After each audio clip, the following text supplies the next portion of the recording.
بسم اللہ الرحمن الرحیم۔ السلام علیکم۔ میری دکان کے سامنے ایک نئے حکیم صاحب نے کلینک کھولا تھا۔ ایک رات میری بیٹی کی طبیعت خراب ہوئی تو میں اسی حکیم کے پاس لے گیا۔ وہ بالکل ٹھیک ہو گئی۔ اس کے کلینک کے باہر صرف عورتوں کا رش ہوتا۔ میری بیٹی اب روز حکیم کے پاس آتی۔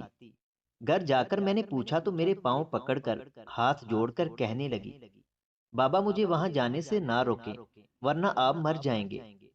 بیٹی کی بات سن کر میں حیران ہوا۔ اگلے روز بیٹی کا حجاب پہن کر خود گیا تو میرے ہوش اڑ گئے۔ مجھے اللہ نے گورنمنٹ کی جاب دی تھی۔ میں پیشے کے لحاظ سے 17 گریڈ کا استاد تھا اور ساتھ ہی میں نے ایک کریانہ کی دکان کھولی ہوئی تھی۔ مجھے فارغ رہنا پسند نہیں تھا، لہٰذا میں نے مصروف رہنے کے لیے پڑھانے کے ساتھ ساتھ اس دکان پر بھی بیٹھنا شروع کیا۔ شروع میں تو میرے پاس میرے ہی کالج کے کچھ بچے ٹیوشن پڑھنے آتے تھے، لیکن سارا دن پڑھا پڑھا کر میں تھک جاتا، لہٰذا کچھ الگ کرنے کے لیے میں نے دکان کھولی تھی۔ لیکن میرے شاگردوں کو میرے پڑھانے کا انداز اتنا اچھا لگتا تھا کہ وہ بیچارے میری دکان پر ہی مجھ سے پڑھنے آ جایا کرتے تھے۔ میں صبح کا وقت اسکول میں گزارتا تو شام میں دکان پر بیٹھ جاتا تھا اور میرا وقت بھی اچھا خاصا گزر جاتا تھا۔ مجھے کچھ ہی عرصہ ہوا تھا دکان کھولے ہوئے۔ پہلے 2 جگہ دکان کھول چکا تھا، لیکن وہاں لوگ بہت کم آتے تھے۔ پھر میں نے اس نئی جگہ کا انتخاب کیا۔ میری دکان کے سامنے ایک حکیم صاحب کا کلینک تھا۔ اس کے کلینک کے باہر ہمیشہ بہت رش رہتا اور عموماً عورتوں کا ہی رش ہوتا تھا۔ مجھے زیادہ تو خبر نہیں تھی، لیکن لوگوں سے سنا تھا کہ یہ حکیم انتہائی اچھا ہے اور سب کا شرطیہ علاج کرتا ہے۔ مجھے یہ سن کر بہت خوشی ہوتی تھی کہ چلو اللہ نے اس کے ہاتھ میں شفا رکھی ہے۔ یہ تو اچھا ہے کہ اس کے علاج سے لوگوں کو فائدہ ہو رہا ہے، اور فائدہ بھی ایسا کہ لوگ بار بار اس کے پاس آتے ہیں۔ نہ صرف خود اس کے پاس آتے بلکہ باقی لوگوں کو بھی یہی مشورہ دیتے ہیں کہ اسی حکیم سے علاج کراؤ، بہت فائدہ ہوگا۔ میرے لیے یہ خوشی والی بات تھی۔ ظاہر ہے آج کل ہر کوئی ڈگری لے کر بغیر کسی تجربے کے پیسے کمانے کے چکر میں کلینک کھول کر بیٹھا ہے اور لوگوں کا الٹا سیدھا علاج کر کے یا تو انہیں مزید بیمار کر دیتا ہے یا تو انہیں موت کے دہانے پر پہنچا دیتا ہے۔ ان سارے خیالات میں اگر کسی کی دوا دارو سے لوگوں کو شفا مل رہی تھی تو یہ بہت اچھی بات تھی۔ میں ہر روز دوپہر کو جب اسکول سے واپس آتا تو 2 گھنٹے کے لیے ریسٹ کرتا۔ میرے معمول میں یوگا بھی شامل تھا۔ میں نے جوانی میں یوگا سیکھی تھی اور اب تک گھر میں فارغ اوقات میں اس کی مشق کرتا تھا۔ یوگا کرنے سے میرا دماغ فریش رہتا اور پھر فریش ہو کر دکان پر چلا جاتا۔ چونکہ اس حکیم کا کلینک میری دکان کے سامنے ہی تھا تو میں لوگوں کا آنا جانا بخوبی دیکھ سکتا تھا۔ لوگ بہت آس سے اس کے پاس آتے تھے اور خوش ہو کر جاتے تھے، جیسے حکیم سے ملتے ہی ان کو شفا مل جاتی ہو۔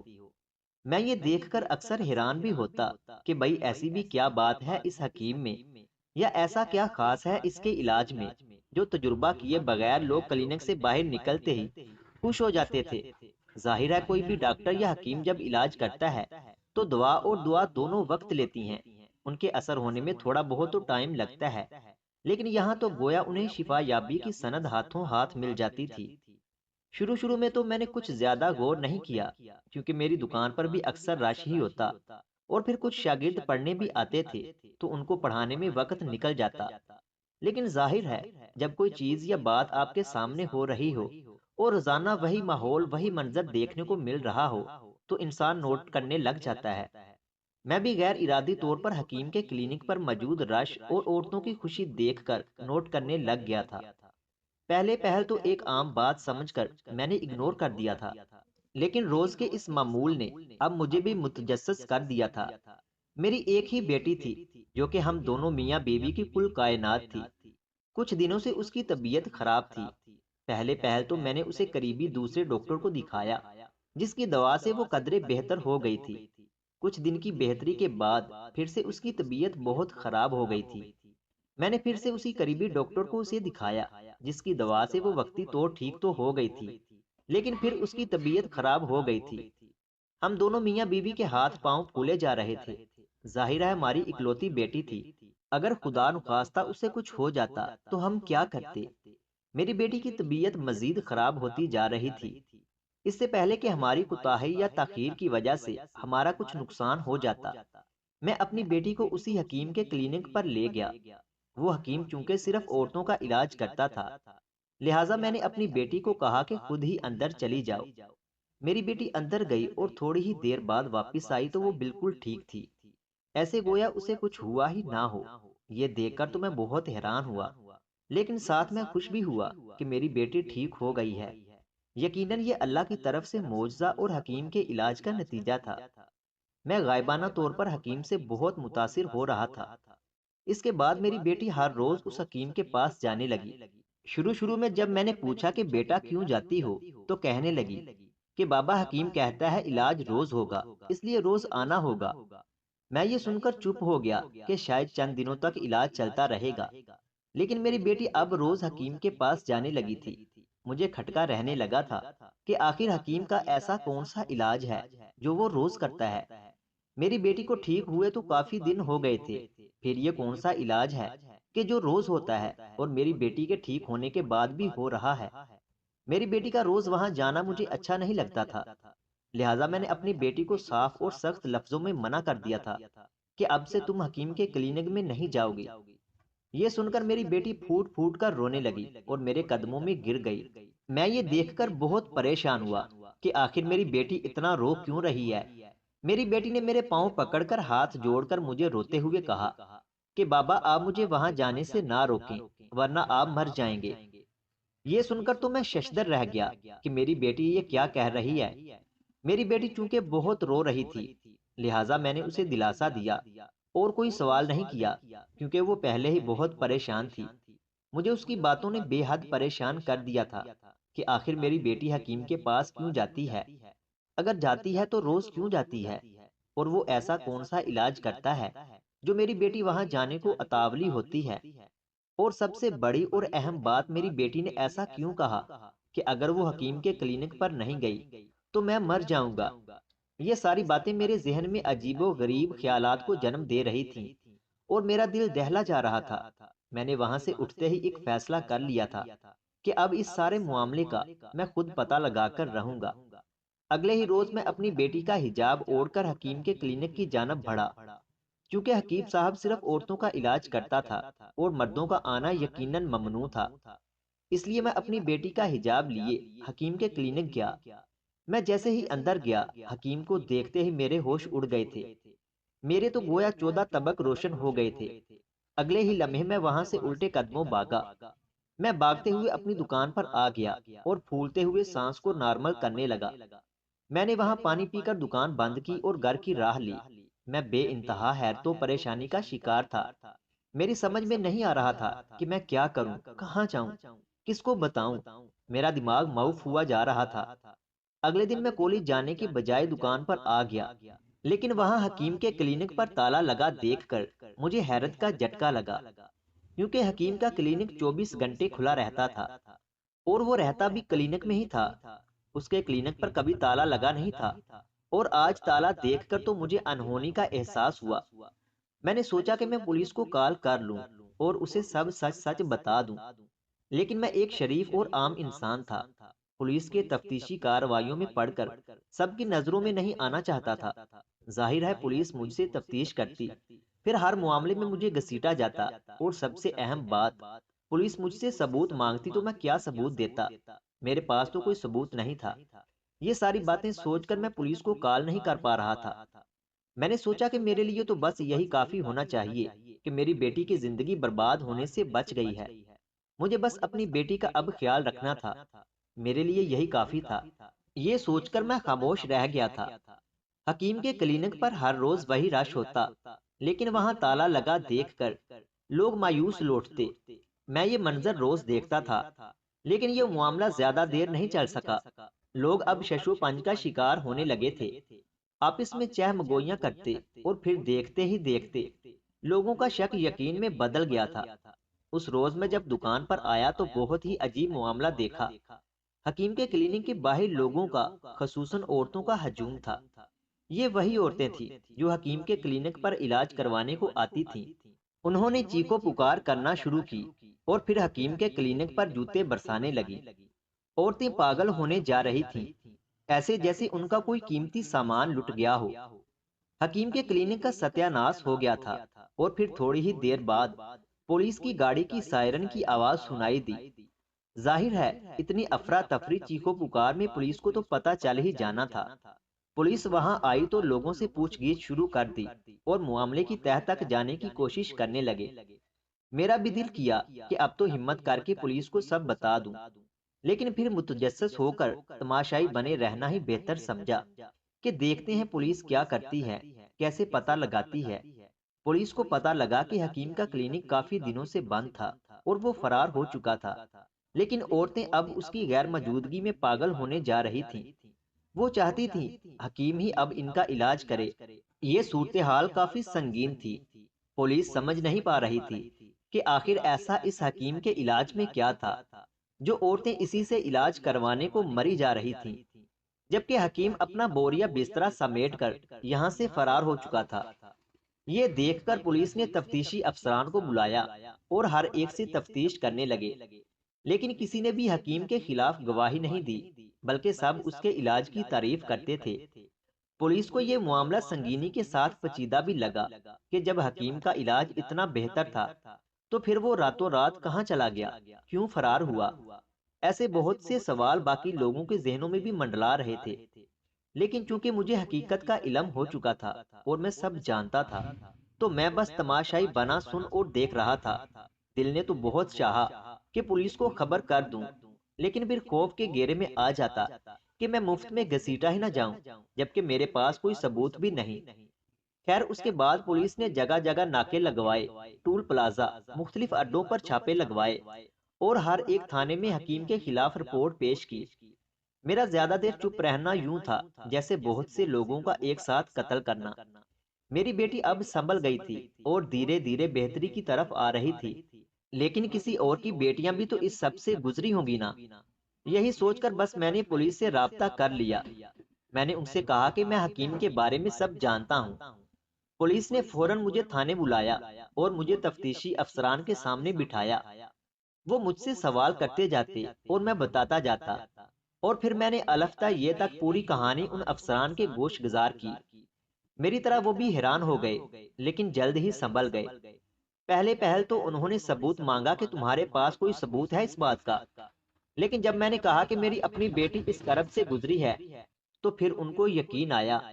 اس پر ایک افسر نے کہا کہ تمہیں فوراً ہمیں آگاہ کرنا چاہیے تھا، جس پر میں نے معذرت کے ساتھ انہیں بتایا کہ کس طرح میں ڈرا ہوا تھا کہ شاید کوئی یقین کرے گا کہ نہیں، ایسا نہ ہو کہ بلا وجہ ہی میں پھنس جاؤں۔ لیکن اب جب معاملہ سب کے سامنے آ ہی گیا ہے تو میں نے سوچا میں بھی آپ کو سب بتا کر آپ کے لیے تھوڑی آسانی پیدا کر دوں، شاید اس طرح سے وہ جلد ہی حکیم آپ کو مل جائے۔ میں نے ان سے درخواست کی کہ میری بیٹی تو سنبھل گئی ہے، لیکن باقیوں کی بیٹیوں کا کیا ہوگا؟ جتنی جلدی ہو سکے ان کی زندگی برباد ہونے سے بچا لیں، ان کا علاج کروا لیں۔ یہ سن کر تفتیشی افسران نے میری بات کی تائید کی اور پھر مزید جتنی جلدی ہو سکتا تھا وہ بھی دن رات ایک کر کے حکیم کو تلاش کرنے لگے۔ ادھر میں تھانے سے باہر نکل کر گھر واپس آ گیا تھا۔ تھوڑی دیر کی ریسٹ کے بعد میں پھر دکان پر چلا گیا، لیکن حکیم کے کلینک کے سامنے اب بھی لوگوں کا کثیر تعداد میں ہجوم دیکھ کر ٹھہر گیا۔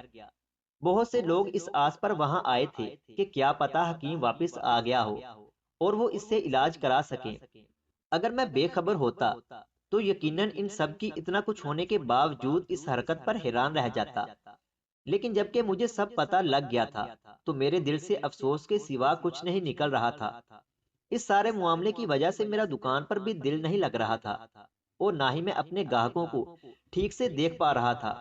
ادھر پولیس اس حکیم کو ڈھونڈنے کی کوشش کر رہی تھی۔ شہر کے کسی تھانے سے پتہ چلا تھا کہ جس روڈ پر میری دکان اور حکیم کا کلینک ہے، اس روڈ سے جڑی اور دوسرے روڈ پر جہاں سی سی ٹی وی کیمرہ بھی لگا ہوا تھا، وہاں سے حکیم کو رات 12 بجے کے قریب نکلتے دیکھا گیا تھا۔ حکیم کی تلاش کے لیے پولیس سمیت اسپیشل انٹیلیجنس کے لوگوں کو بھی شامل کیا گیا تھا کہ وہ بھی اس معاملے کا پتہ لگا کر معاملے کی تہہ تک جا سکیں۔ ظاہر ہے حکیم اتنا بڑا کھیل کھیل گیا تھا، جتنی جلدی ممکن ہو سکتا تھا پولیس کوشش کر رہی تھی کہ اس کو پکڑ لیا جائے۔ خیر میں اس وقت دکان پر بیٹھا تھا، پھر آرام کی غرض سے گھر چلا گیا۔ کھانا کھا کر اپنی بیوی سے بیٹی کا حال پوچھا تو اس نے کہا کہ وہ سو رہی ہے، اس کی طبیعت کافی بہتر ہے۔ یہ سن کر مجھے سکون ملا۔ میں نے خدا کا شکر ادا کیا اور سونے لیٹ گیا۔ ابھی مجھے سوئے ہوئے کچھ ہی دیر گزری تھی کہ میرے نمبر پر ایک انجانے نمبر سے کال آنے لگی۔ چونکہ میں بہت گہری نیند سو رہا تھا، اس لیے 2 بار کال مسڈ کال ہو چکی تھی۔ جب تیسری بار کال آنے لگی تو میں فوراً اٹھ بیٹھا اور موبائل کی طرف خوابیدہ آنکھوں سے متوجہ ہوا۔ میں نے انجانا نمبر دیکھ کر سوچا رہنے دیتا ہوں، نہ جانے کس کی کال ہوگی، لیکن پھر کچھ سوچ کر کال پک کر لی۔ میں نے جیسے ہی کال پک کی، آگے سے ایک پولیس افسر بات کر رہا تھا جس نے مجھے ایک خبر سنا کر فوراً تھانے آنے کو کہا تھا۔ میں یہ حکم نامہ سن کر فوراً بستر سے اٹھا اور تیار ہونے چلا گیا۔ میری بیوی نے مجھے یوں آدھی نیند سے اٹھتے دیکھ کر پھر جلدی تیار ہوتا دیکھ کر پریشانی سے پوچھا کہ آپ کہاں جا رہے ہیں؟ میں نے بتایا کہ تھانے کے افسر کی کال آئی تھی، بلایا ہے مجھے۔ یہ سن کر میری بیوی مزید پریشانی سے بولی کہ آپ کو اس معاملے میں نہیں پڑنا چاہیے تھا۔ وہ مزید بھی کچھ بول رہی تھی، لیکن میں اس وقت جلدی میں تھا، مجھے جلد ہی تھانے پہنچنا تھا۔ میں نے اپنی بیوی کو تسلی دی اور تھانے نکل آیا۔ کیونکہ تھانے کا راستہ میری دکان اور حکیم کے کلینک کے روڈ سے ہو کر گزرتا تھا، لہٰذا میں نے یہ بھی دیکھا کہ کچھ لوگ اب بھی حکیم کے کلینک کے باہر موجود اس آس پر اس کے منتظر تھے کہ حکیم واپس آئے گا۔ میں یہ سوچ کر افسوس کر رہا تھا کہ ان لوگوں کو جب پتہ چلے گا تو ان پر کیا گزرے گی۔ مجھے واقعی ان عورتوں پر ترس آ رہا تھا۔ میں نے گاڑی کی سپیڈ بڑھا دی اور اگلے 10 منٹ میں میں تھانے پہنچ گیا تھا۔ تھانے پہنچ کر جیسا میں نے سوچا تھا بالکل ویسا ہی منظر میرے منتظر تھا۔ مجھے ایک پولیس کانسٹیبل نے ایس پی آفس پہنچایا۔ ایس پی صاحب میرے منتظر تھے۔ سلام دعا کے بعد ایس پی صاحب نے بتایا کہ حکیم پکڑا گیا ہے اور وہ اب سلاخوں کے پیچھے ہے۔ میں نے فوراً سے ایس پی صاحب سے پوچھا کہ آپ نے اس کی آنکھوں پر پٹی باندھ دی ہے نا، اور کسی نے اس سے بات تو نہیں کی؟ میرا سوال سن کر ایس پی صاحب نے کہا کہ ہاں، ہم نے اس کی آنکھوں پر پٹی باندھ دی ہے اور کسی نے اس سے بات نہیں کی، بلکہ اب آپ چل کر اس سے بات کریں گے اور ہمارے سامنے اس کے راز اگلوائیں گے۔ یہ سن کر میں نے اسبات میں سر ہلایا، کیونکہ مجھے معلوم تھا کہ مجھے تھانے اس لیے ہی بلوایا گیا ہے، حکیم سے بات میں ہی کر سکتا تھا۔ اس کے بعد ایس پی صاحب مجھے ایک روم میں لے گئے جہاں اس حکیم کو کرسی پر باندھ کر رکھا گیا تھا اور چند پولیس افسران اس کو مار رہے تھے۔ میں بھی ایک کرسی پر بیٹھ گیا۔ اب ہم دونوں کے بیچ صرف ٹیبل رکھی تھی۔ میں نے اس سے پوچھا کہ شرافت سے سب کچھ بتا دے کہ وہ کیوں ان معصوم عورتوں کے ساتھ کھیل رہا تھا اور اس نے کیوں کیا یہ سب۔ میری آواز میں دہشت تھی۔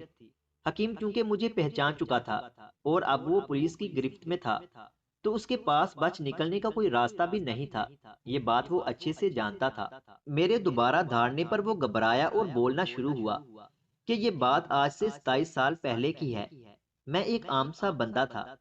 میرے والدین کا خواب تھا کہ میں ڈاکٹر بنوں، کیونکہ ہم 2 بھائی تھے اور میرا بڑا بھائی غلط صحبت میں آ کر بہت بگڑ چکا تھا۔ اس نے جیسے تیسے انٹر پاس کیا اور بس پھر آوارہ گردی کرنے لگا۔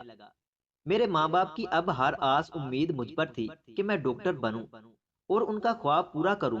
میں بہت محنتی بھی تھا اور میں نے دن رات لگا کر دل و جان سے محنت کی۔ بالآخر وہ دن آ گیا جس دن میڈیکل کا پیپر تھا۔ میں نے بہت اچھا پیپر دیا تھا، لیکن میں پاس نہیں ہو پایا تھا۔ میں بہت دل برداشتہ تھا، لیکن مجھ سے زیادہ میرے والدین مایوس ہو گئے تھے۔ وہ مجھے تسلی دیتے، میری ہمت بنتے، لیکن میں جانتا تھا کہ وہ اندر سے ٹوٹ پھوٹ گئے ہیں۔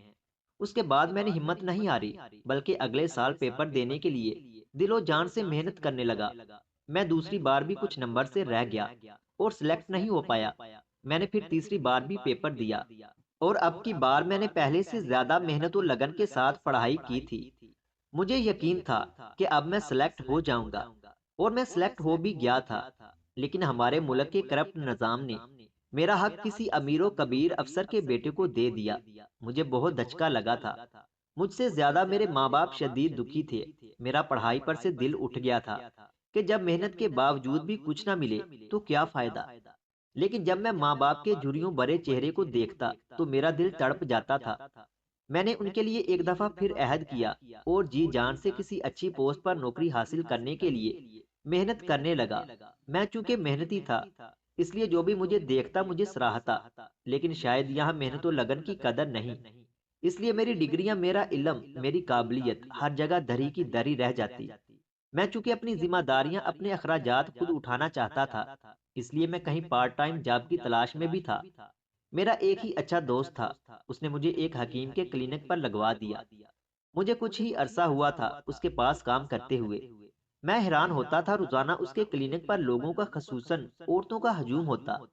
مجھے اصل بات پتہ نہیں تھی، لیکن جلد ہی مجھے بات کی اصل وجہ بھی پتہ لگ گئی۔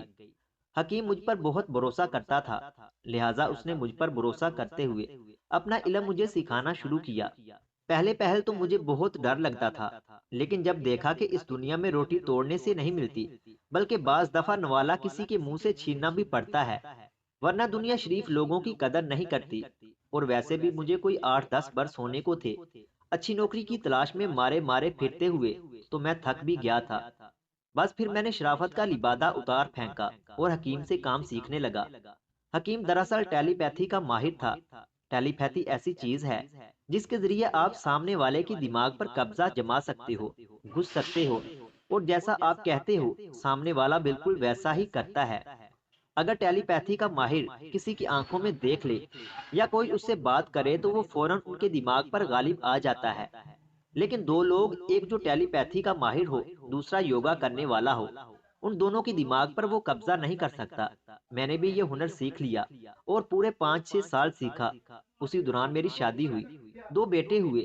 میں نے 2-3 جگہ کلینک کھولا، لیکن ناکام رہا۔ پھر کسی جاننے والے کے توسط سے میں نے ایک جگہ کلینک کھولا جہاں کاروبار رچ جانے کا مکمل بھروسہ تھا۔ اس کے بعد میں نے وہاں، یعنی آپ کی دکان کے سامنے کلینک کھولا اور عورتوں کا علاج کرنے لگا۔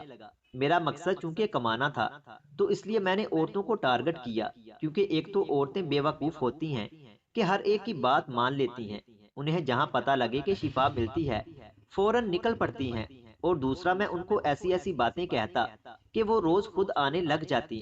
مجھے بغیر کسی مشقت کے پیسے مل رہے تھے اور عورتوں کا علاج ہو رہا تھا۔ لیکن اس رات جب آپ اپنی بیٹی کا حجاب پہن کر آئے تو میں آپ کے دماغ پر قبضہ نہیں کر پایا، کیونکہ آپ یوگا کے ماہر ہیں اور شاید اس کی مشق کرتے ہیں۔